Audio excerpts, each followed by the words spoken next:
Hello students, in this video we'll discuss chapter number 2 Islam and its impact on the Middle East। बेटा इस video में हम लोग discuss करेंगे इस्लाम को और ये भी देखेंगे कि इस्लाम का क्या इम्पैक्ट था मिडिल ईस्ट के ऊपर। इम्पैक्ट का मतलब क्या होता है? प्रभाव।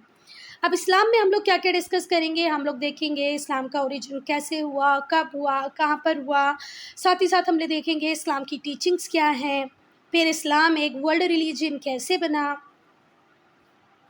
आप लोग क्या क्या सीखेंगे इस चैप्टर में, तो आप देखेंगे कि इस्लाम का ओरिजिन कैसे हुआ, प्रॉफिट मोहम्मद कौन थे, उनकी टीचिंग्स क्या थी। फिर हम लोग देखेंगे कि इस्लाम के क्या कॉन्ट्रीब्यूशंस थे डिफरेंट या वेरियस फील्ड्स में। फिर हम देखेंगे कि कैसे इस्लाम का स्प्रेड हुआ डिफरेंट कंट्रीज़ में, मतलब इस्लाम दूसरी कंट्रियों में कैसे पहुंचा। फर्स्ट हेडिंग जो है हमारे चैप्टर की वो है द अरेबियन पेनिनसुला बिफोर इस्लाम। इस्लाम के पहले अरेबियन पेनिनसुला को अब हम डिस्कस करेंगे। देखो, पहली बात तो आपको इस वर्ड का मीनिंग पता होना चाहिए। पेनिनसुला क्या है? पेनिनसुला वो ज़मीन का टुकड़ा होता है बेटा जो तीनों साइड से पानी से ढका हुआ हो। जैसे हम इंडियन पेनिनसुला बोलते हैं। इंडियन पेनिनसुला क्यों बोलते हैं? क्योंकि इंडिया 3 साइड से सराउंडेड है, किससे? वाटर से। यहाँ पर है बे ऑफ बंगाल, यहाँ पर है इंडियन ओशन और वेस्ट में है अरेबियन सी। ऐसे ही अगर मैं अरेबियन पेनिनसुला बोल रही हूँ, मतलब जो अरेबियन पेनिनसुला है उसके भी तीनों साइड में क्या मिलेगा? पानी। तो ये क्या है बच्चा? अरेबिया का ईस्ट, ये है वेस्ट और ये है साउथ। तो ईस्ट में है पर्शियन गल्फ, वेस्ट में है रेड सी और साउथ में है अरेबियन सी। क्या बातें समझ में आई? पेनिनसुला किसको बोलते हैं? A piece of land which is surrounded by water from 3 sides. अब मैं अगर आइलैंड पूछूं तो आइलैंड क्या होता है? A piece of land surrounded by water from all side. ठीक है बात? चलो, तो 7th सेंचुरी सीई के बिगिनिंग में, शुरुआत में जो अरेबियन पेनिनसुला था वहाँ पर एक नई रिलीजियन का उदय होता है, एमरजेंस होता है ना। एक नया रिलीजन वहाँ पर आता है एक, और इस नई रिलीजियस ऑर्डर को हम कहते हैं इस्लाम। ठीक है। 7th सेंचुरी की शुरुआत में अरेबियन पेनिनसुला में एक नई रिलीजियस ऑर्डर का जन्म होता है जिसे हम कहते हैं इस्लाम। जो अरेबियन पेनिनसुला है is surrounded by Red Sea in west. भी मैंने बताया वेस्ट में क्या है? रेड सी है। अरेबियन सी कहाँ पर है? साउथ में है। और पर्शियन गल्फ कहाँ पर है? ईस्ट में है। मक्का मदीना दो इम्पॉर्टेंट सेंटर हैं इस्लाम के, दोनों का ही इस्लाम में बहुत ज़्यादा इम्पोर्टेंस है, मक्का का भी मदीना का भी। ये दोनों कहाँ पर ही सिचुएटेड हैं? हैज़ा में, हैज़ाज में। कहाँ पर सिचुएटेड है? हैज़ाज में सिचुएटेड है। मक्का मदीना दोनों ही कहाँ पर सिचुएटेड है? हैज़ाज में। अब हैज़ाज क्या है बच्चा? अब हैज़ाज वो पर्टिकुलर रीजन है, वो जगह है जो कहाँ पर सिचुएटेड है? अरेबियन पेनिनसुला के वेस्ट में। ठीक है, अरेबियन पेनिनसुला के वेस्ट में। जैसे ये अरेबियन पेनिनसुला का मैं अगर रफ मैप बनाऊँ तो यहाँ पर सिचुएटेड है क्या? हैज़ाज। और हैज़ाज में ही आपको मक्का भी मिलेगा और मदीना भी मिलेगा। अब हम बात करेंगे बेडॉइंस की। बेडॉइंस की जो बेडॉइंस है ये क्या है बच्चा? एक ट्राइबल कम्युनिटी है। क्या है? एक ट्राइबल कम्युनिटी है। जो लोग नोमैड्स हैं। कैसे हैं? नोमैड्स। अब नोमैड्स का मतलब क्या होता है? जो एक टाइम में किसी पर्टिकुलर जगह पे रहेंगे, फिर उस जगह को छोड़ देंगे, दूसरी जगह चले जाएंगे। ठीक हुई बात? बेडॉइंस क्या हैं? नोमैड्स हैं। नोमैड्स किसको बोलते हैं? आज यहाँ हैं, थोड़े टाइम बाद कहीं और चले गए, फिर कहीं और रहने लग गए। चलो, तो बेडॉइंस वर मेनली नोमैड्स। बेडॉइंस कौन है? नोमैड्स हैं जो प्रैक्टिस करते हैं कैमल रेयरिंग। कैमल रेयरिंग का मतलब क्या हुआ? वो ऊँटों को पालते हैं, पोसते हैं और मतलब बहुत सारी ऐसी चीज़ों में डील करते हैं जो किससे जुड़ी होती हैं? कैमल से। जैसे ट्रांसपोर्टेशन का काम वो कैमल के थ्रू कर रहे हैं, इसीलिए वो कैमल को क्या करते हैं? रेयर करते हैं। चलो, तो कैमल रेयरिंग बेडॉइंस का मेन काम था। जो लोग थे पेनिनसुला के, उन्हें क्या कहा जाता था? अरब्स। ठीक है बात? The people of peninsula as a whole, पूरे पेनिनसुला के लोगों को हम क्या बोलते थे? अरब्स। और ये जो बेडॉइंस थे बच्चा, ये ऑर्गेनाइज थे ट्राइब्स में। बेडॉइंस किस में ऑर्गेनाइज थे? ट्राइब्स में ऑर्गेनाइज थे। अलग अलग ट्राइब्स थी इनकी। By the beginning of 6th century C, 6th century C के बिगिनिंग में इनकी जो कुछ ट्राइब्स थी उनका तो मेजर काम क्या बन गया था बच्चा? ट्रेड, व्यापार करने में ये लोग लगी हुई थी। ठीक है बात। तो बेदॉइंस कौन है? नोमैड्स हैं जिनका मेन काम होता है कैमल रेयरिंग, ऊँट को पालते हैं ये लोग, है ना।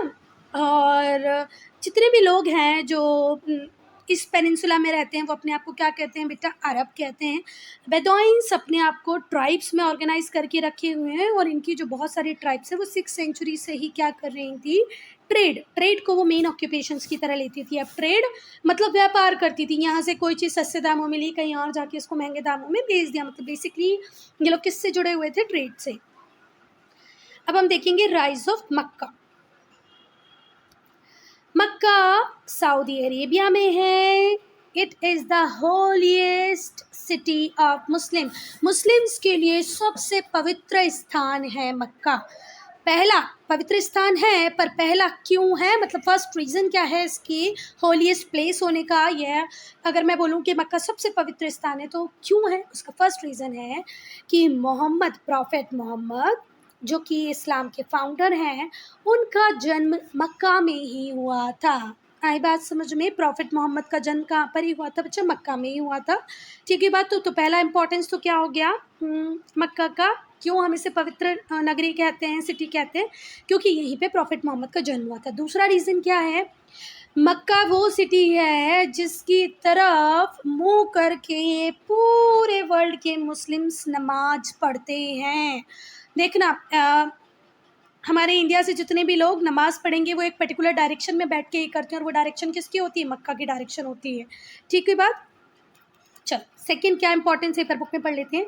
It is towards this city, इस सिटी के towards he Muslim all around the globe, पूरे ग्लोब के जो मुस्लिम हैं वो टर्न होते हैं 5 times daily in a prayer. जब वो प्रेयर करते हैं, और मुस्लिम्स कितने लोग टाइम प्रेयर करते हैं? एक दिन में 5 बार।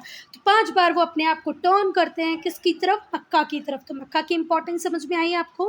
पहला तो मोहम्मद का जन्म यहीं हुआ है। दूसरा Muslims living in the entire world, in any part of the globe, they turn towards Makkah at the time of prayer. नमाज पढ़ने के लिए वो टर्न होते हैं मक्का की तरफ। मक्का रोज बेटा अब हम देखेंगे कि जो मक्का था, मक्का की जो प्रोमिनेंस थी, जो इम्पोर्टेंस थी वो 6th सेंचुरी सी में और ज़्यादा बढ़ गई। क्यों बढ़ गई? क्योंकि इसकी जो लोकेशन थी बहुत ही स्ट्रेटेजिक थी, है ना। स्ट्रेटेजिक मतलब रणनीतिक इम्पोर्टेंस इसकी बहुत थी। ये जंक्शन पे सिचुएटेड था। कौन से जंक्शन पे? 2 ट्रेड रूट्स, 2 बड़े व्यापारिक रूट्स, मतलब जो रास्ते जहाँ से जाते था उसके जंक्शन पे सिचुएटेड था मक्का। पहला ट्रेड रूट जो नॉर्थ को साउथ से लिंक करता था, मतलब पैलेस्तीन को जोड़ता था येमेन से। इसके अलावा जो दूसरा ट्रेड रूट था वो इथोपिया और रेड सी जो कि वेस्ट में है उनको जोड़ता था किससे? ईस्ट की पर्शियन गल्फ से। तो जंक्शन पे इम्पॉर्टेंट पॉइंट है मक्का, जो इतने बड़े बड़े 2 ट्रेड रूट को जोड़ रहा है। इसकी जो स्ट्रेटेजिक लोकेशन थी, इसका बहुत फ़ायदा मिला किसको? मक्का के लोगों को। The trading tribes were always engaged in constant fight to gain control over मक्का।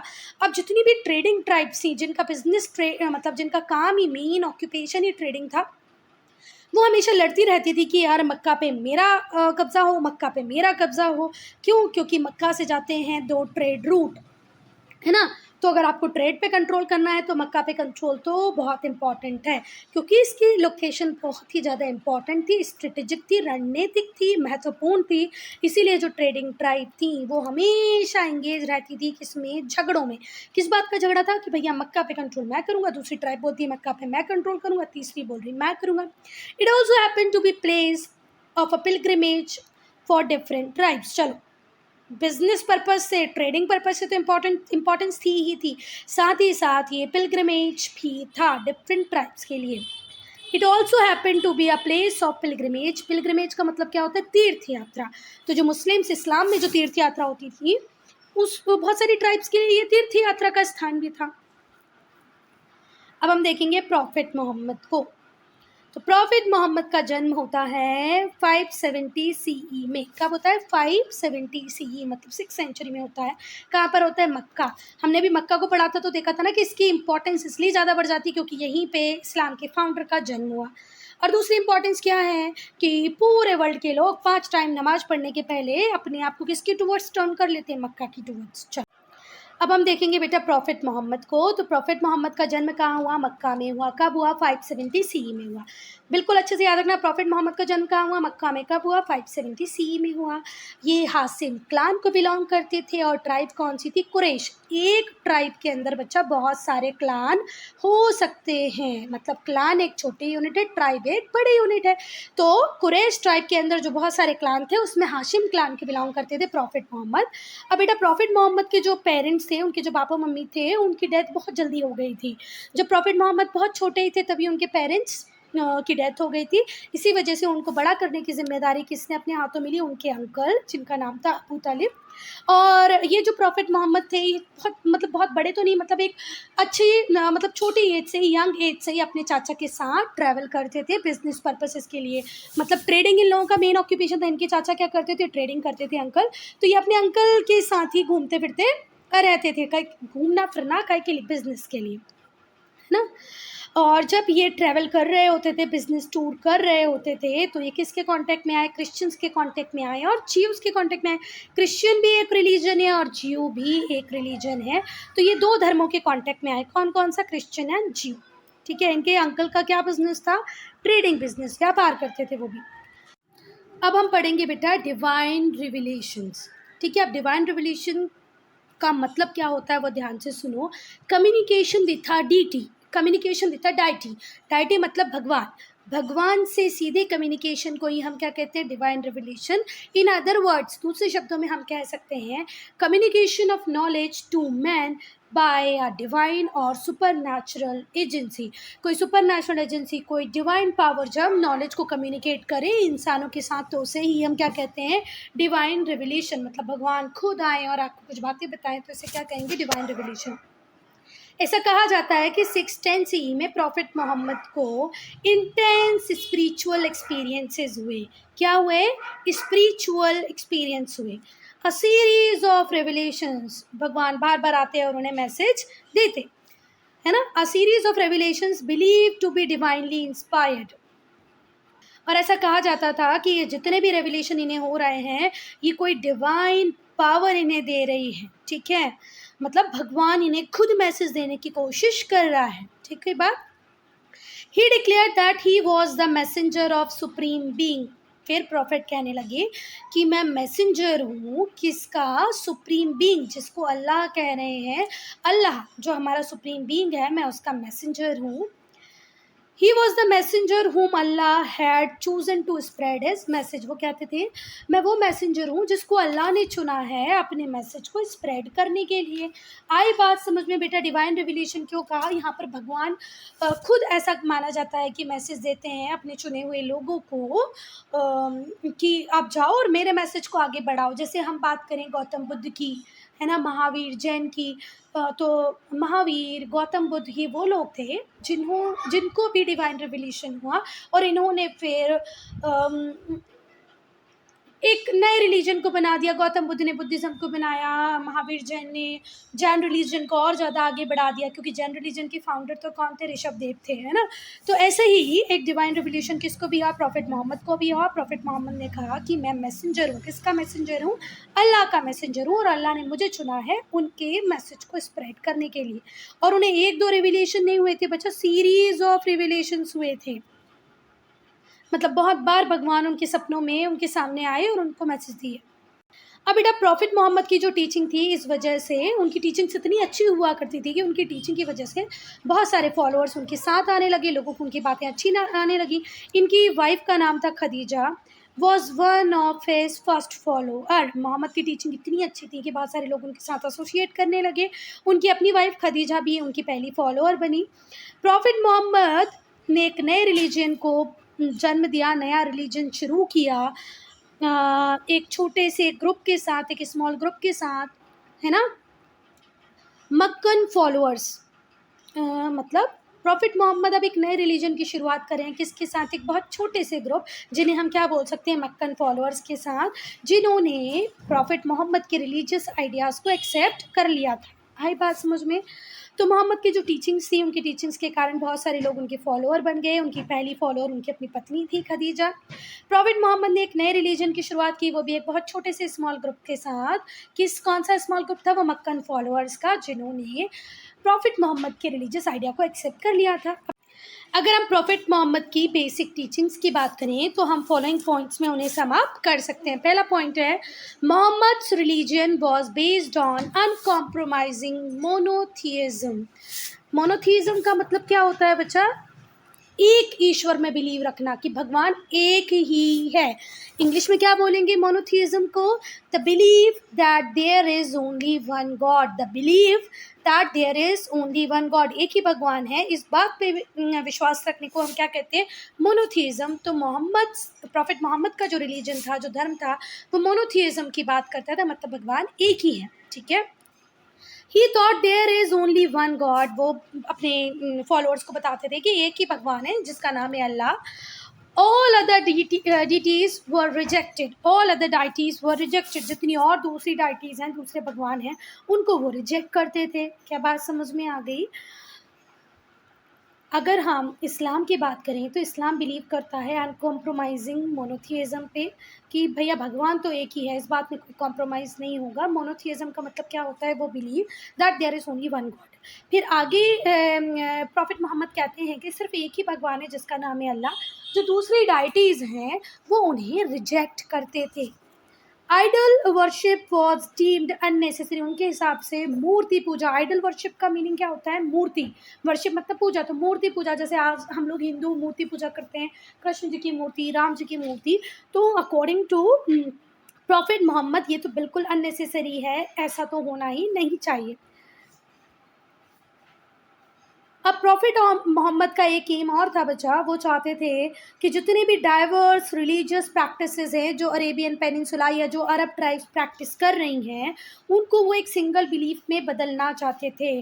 जैसे हम लोग ही बहुत सारे भगवानों को मानते हैं, अलग अलग पूजा करने का तरीका होता है ना, तो वैसे ही कहाँ पर भी चलता था बच्चा? अरेबियन पेनिनसुला में चलता था, अरेब ट्राइब्स प्रैक्टिस करती थी। तो प्रॉफिट मोहम्मद का एक बहुत बड़ी कोशिश थी कि वो इस तरीके से अपनी टीचिंग्स को फैलाएं, तो जितने भी ये डाइवर्स रिलीजियस प्रैक्टिसेस हैं वो एक सिंगल बिलीफ में कन्वर्ट हो जाएं। Through this he was able to create ideological basis of tribal community, और इसके थ्रू वो एक आइडियोलॉजिकल बेस बना सकते थे पूरी की पूरी ट्राइबल यूनिटी के लिए, ट्राइबल कम्युनिटी के लिए। ठीक है बात? अलग अलग लोग होंगे, अलग अलग सोच होगा, कई बार उनकी सोच में मतभेद होंगे, आपस में लड़ेंगे, तो ऐसा ना हो, इसीलिए बेटर है कि एक ही भगवान को माना जाए, एक ही तरीके से उसे पूजा जाए, जिससे एक आइडियोलॉजिकल बेसिस बन जाए ट्राइबल यूनिटी का, कोई कॉन्फ्लिक्ट की चांसेस ही ना हो। अपोजिशन इन मक्का, अब मक्का में अपोजिशन होगा, किसका अपोजिशन होगा? प्रॉफिट मोहम्मद का। क्यों होगा वो पढ़ते हैं। जो प्रॉफिट्स के फेथ थे वो डिफरेंट थे, डिफर करते थे लार्जली फ्रॉम अर्लियर रिलीजन। देखो 6th सेंचुरी में है ना प्रॉफिट मोहम्मद का जन्म होता है, फिर बाद में 610 में उन्हें डिवाइन रिवीलेशन होते हैं। तो क्या इसके पहले अरेबियन पेनिनसुला पे कोई रिलीजन नहीं था? था ना बेटा रिलीजन। तो अब जो रिलीजियस प्रैक्टिसेस जो बहुत लंबे टाइम से अरेबियन पेनिनसुला पे प्रैक्टिस की जा रही थी, अब अगर अचानक से प्रॉफिट मोहम्मद ये बोलने लगेंगे कि यार तुम जो अभी तक प्रैक्टिस कर रहे थे वो गलत है, मेरे धर्म को मानो, तो क्या हर व्यक्ति इनको बाय हार्ट एक्सेप्ट कर लेगा? नहीं ना, कुछ लोग उनको रिजेक्ट भी करेंगे, कुछ लोग उनके अपोजिशन में भी खड़े होंगे। तो ऐसा ही हुआ, प्रॉफिट्स का जो फेथ था वो बिल्कुल डिफरेंट था, किससे? अर्लियर रिलीजियस प्रैक्टिसेस से, जो मक्का में रहने वाले लोग प्रैक्टिस कर रहे थे। इस वजह से इन्हें स्टिफ अपोजिशन मिला। अपोजिशन क्यों मिला? Since he had denounced their traditional beliefs. Denounced का मीनिंग होता है बच्चा, ध्यान से सुनना, to say publicly that something is wrong in your traditional beliefs. Denounce का मतलब होता है पब्लिकली आप ये बोल दो कि भाई तुम ये गलत कर रहे हो, पर ये गलत किसके बारे में बोल रहे थे? Traditional belief. अब प्रॉफिट पब्लिकली बोल रहे हैं कि तुम्हारे जो ट्रेडिशनल बिलीव्स हैं वो बिल्कुल गलत है, सार्वजनिक पब्लिकली बोल रहे हैं, तो ये बात दूसरे लोगों को समझ में नहीं आ रही थी। तो डिनाउंस का मीनिंग क्या है? To say publicly that something is wrong. और ये रॉन्ग किसके बारे में बोल रहे हैं? प्रॉफिट मोहम्मद ट्रेडिशनल बिलीव्स के बारे में बोल रहे हैं। At this moment his uncle Abu Talib, इस मोमेंट पे बच्चा जो इनके अंकल थे अबू तालिब, है ना, जिनका मक्का पे एक अच्छा खासा कंसिडरेबल इन्फ्लुएंस था, एक अच्छा खासा प्रभाव था, प्रोवाइडेड हिम प्रोटेक्शन को। अब प्रॉफिट को इतना स्टिफ कंपटीशन मिल रहा है, लोग बिल्कुल अगेंस्ट में खड़े हो गए कि भाई ये हमारे रिलीजियस बिलीव को, हमारे ट्रेडिशनल बिलीव को गलत बोल रहा है कि हम गलत करते आए हैं आज तक। जब तक ये नहीं था तो क्या हमारा धर्म नहीं था? हम लोग क्या कमा नहीं पा रहे थे, खा नहीं पा रहे थे, क्या हम लोग रह नहीं पा रहे थे? तो ये तो बहुत गलत बात कर रहा है। कौन? प्रॉफिट मोहम्मद, ऐसा कुछ लोगों का कहना था। इस टाइम में अबू तालिब ने बचाया प्रॉफिट मोहम्मद को, क्योंकि अबू तालिब एक बहुत बड़े बिजनेसमैन थे, ट्रेडर थे, तो उनका एक इन्फ्लुएंस था किसके ऊपर? मक्का के ऊपर। तो उन्होंने उन्हें प्रोटेक्शन दी। This enabled him to continue spreading his message. और इसके बाद बहुत सोच समझ के बात करनी पड़ रही थी प्रॉफिट मोहम्मद को। और इस वजह से, क्योंकि अबू तालिब उनके साथ थे, तो फिर भी उन्होंने अपनी कोशिश छोड़ी नहीं और मैसेज को स्प्रेड करते रहे। पर अब वो थोड़ा सा सोच के कर रहे थे, जो भी कुछ कर रहे थे पूरी प्लानिंग के साथ कर रहे थे। ठीक, कोई बात? Thank you to Abu Talib's protection. चलो, हिज राह क्या है बच्चा? After the death of his uncle, अब कब तक पनाह देते, कब तक प्रोटेक्शन देते? कौन? अबू तालिब। एक टाइम के बाद हो गई उनकी डेथ। मोहम्मद, प्रॉफिट मोहम्मद को अब कोई प्रोटेक्शन नहीं है, तो वो मक्का से मूव करेंगे। क्यों मूव करेंगे? क्योंकि लोग उन्हें पसंद नहीं कर रहे हैं, तो लोग उन्हें फोर्स करेंगे कि भैया अब तुम मक्का से बाहर जाओ। Muhammad was force to move out of Mecca, Muhammad को फोर्स किया गया कि वो मक्का से दूर चले जाएं। मोहम्मद और उनके जो फॉलोअर्स थे वो एमिग्रेट करके मदीना चले गए। कब चले गए? 622 में। 570 में जन्म हुआ प्रॉफिट मोहम्मद का, 610 में उन्हें रेवलेशन हुए, और 622 में वो कहाँ पहुँच गए बच्चा? मदीना पहुँच गए। इनकी जो जर्नी थी मक्का से मदीना, इसे ही क्या बोलते हैं? हिजरा। ठीक है, मक्का से मदीना तक की जो जर्नी थी प्रॉफिट मोहम्मद की, उसे क्या कहते हैं? हिजरा इन अरबिक। ठीक, कोई बात? अबू तालिब की डेथ के बाद मोहम्मद को प्रोटेक्शन देने वाला कोई नहीं बचा मक्का में। मक्का के लोगों ने उन्हें फोर्स किया और वो छोड़ के गए। कहाँ गए? मदीना गए। कब वो गए मदीना? 622। एमिग्रेट मतलब करना, मतलब कहीं चले जाना, है ना? माइग्रेशन चैप्टर में पढ़ा है ना हमने, एमिग्रेशन, एक जगह से दूसरी जगह चले जाना। ये जो जर्नी थी मक्का से मदीना की, उसे ही हमने हिजरा कहा। यहीं से बिगनिंग होती है इस्लामिक एरा की, इस्लामिक कैलेंडर की। जब वो मक्का से मदीना गए, और इसी पर्टिकुलर टाइम में इस्लामिक एरा, इस्लामिक कैलेंडर की शुरुआत होती है, जिसे हम क्या कहते हैं? हिजरी। विद इन 10 ईयर, 10 सालों में ही मोहम्मद ने बहुत ज़्यादा एक्सपांड कर लिया, बहुत सारे फॉलोअर्स इनके बन गए। He was soon able to control Mecca once again, और अब इतनी पावर इनके पास आ गई थी कि ये वापस कहाँ आने वाले हैं? अब बेटा मक्का में आने वाले हैं, क्योंकि अब इनके फॉलोअर बढ़ गए हैं, इनका इन्फ्लुएंस बढ़ गया है, लोग इनकी बातों को समझने सोचने लग गए हैं। तभी वापस अपना कंट्रोल कहाँ लेंगे? मक्का के ऊपर। अब मोहम्मद की डेथ होती है। Muhammad pass away in Medina in 632 C, 632 C में हो जाती है उनकी डेथ। अब 4 ईयर हो गए। 570 जन्म हुआ, 610 रेवलेशन हुआ, 622 में मदीना गए, और 632 में तो हो गई इनकी death. Then almost the whole of the Arabian peninsula had been converted to Islam. पर इस टाइम तक, जब तक इनकी डेथ हुई थी, पूरा अरेबियन पेनिनसुला काय में कन्वर्ट कर चुका था? इस्लाम में कन्वर्ट कर चुका था। Mecca Medina important holy places, महत्वपूर्ण जगहें भी बन गई थी, साथ ही साथ पवित्र स्थल के नाम से जानी जाने लग गई थी। ठीक है, होली प्लेसेस, जैसे आज हम हिंदुओं के लिए क्या है? केदारनाथ है, बद्रीनाथ है ना? वैसे ही होली प्लेसेस बन गई थी मक्का और मदीना। अब हम इस्लाम की बात करेंगे। चलो पहले नाउ यू नो सेक्शन को देखते हैं। तो बेटा मक्का के बाद जो दूसरी इम्पोर्टेंट, दूसरा पवित्र स्थान है मुस्लिम्स के लिए, इस्लाम के लिए, वो है Medina. The city is famous for the Al Masjid an Nabawi. Al Masjid an Nabawi के कारण ये सिटी बहुत फेमस है, इसीलिए इसे क्या कहा जाता है? Prophet's mosque. It is the burial place of prophet Muhammad, और ये ही प्रॉफिट मोहम्मद का ब्यूरियल प्लेस है, जहाँ पर प्रॉफिट मोहम्मद को उनकी डेथ के बाद बरी किया गया। तो मदीना सेकेंड इम्पॉर्टेंट सिटी है मक्का के बाद, सेकेंड होलीएस्ट पवित्र स्थान है, क्योंकि इसी सिटी में है क्या? अल मस्जिद अन नबावी, जिसे हम प्रॉफिट की मॉस्क्यू भी कहते हैं, है ना? और ये ही ब्यूरियल प्लेस है प्रॉफिट मोहम्मद का। अब हम देखेंगे बेटा इस्लाम को। तो जो मोहम्मद, प्रॉफिट मोहम्मद की जो टीचिंग थी वो बहुत पॉपुलर हुई, and the religious propounded by him came to be known as Islam. और जिस धर्म को उन्होंने स्थापित किया, प्रोपाउंड किया, उसे हम क्या कहते हैं? इस्लाम. तो मोहम्मद की जो टीचिंग थी वो बहुत ज़्यादा पॉपुलर हो गई, लोग उन्हें पसंद करने लग गए. जो रिलीजन इन्होंने प्रोपाउंड किया उसे हम कहते हैं इस्लाम. इनके जो फॉलोअर्स हैं, जो इनके रिलीजन, इस्लाम रिलीजन को फॉलो करते हैं या इस्लाम को फॉलो करते हैं, उन्हें हम कहते हैं मुस्लिम. तो क्या बात समझ में आ गई? इस्लाम क्या है? रिलीजन है, और इस रिलीजन को फॉलो करने वाले लोगों को हम क्या कहते हैं? मुस्लिम. तो मोहम्मद की जो टीचिंग थी एक टाइम के बाद बहुत ज़्यादा पॉपुलर हो गई. इन्होंने जो धर्म बनाया उस धर्म को हमने इस्लाम कहा. इन्होंने जो रिलीजन प्रोपाउंड किया उसे हम क्या कहते हैं? इस्लाम. और इनकी फॉलोअर्स को क्या कहा जाता है? मुस्लिम.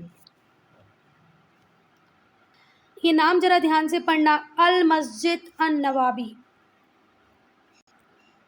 बेटा अब जो पार्ट इस चैप्टर का बचा हुआ है वो हम लोग कंप्लीट करेंगे पार्ट 2 में. ठीक है बात? I am ending this video here only. If you have any doubt, any problem, to write in comment section.